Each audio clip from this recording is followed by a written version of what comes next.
In today's video, I'm going to go over another example of a day trade trigger that you can use with the levels. And this example is in Apple.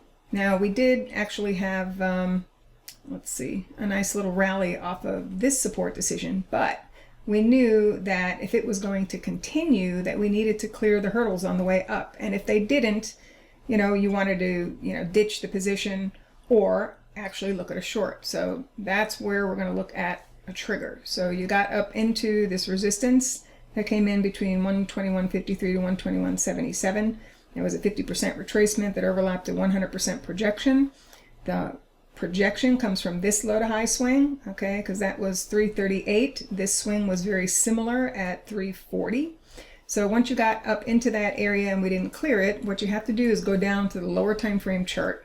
And in this example, looking at Apple 1 minute chart.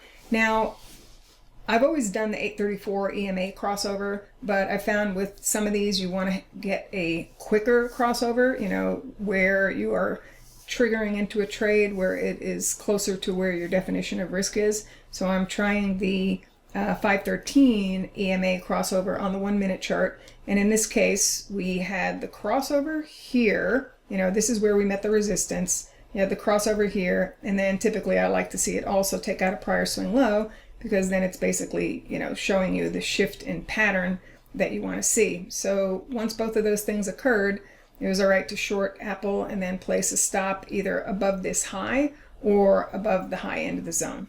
Okay, that would be your choice. But that's, again, an example of a trigger that you can use with the levels. And then you don't even have to take anything overnight. Everybody have a great weekend.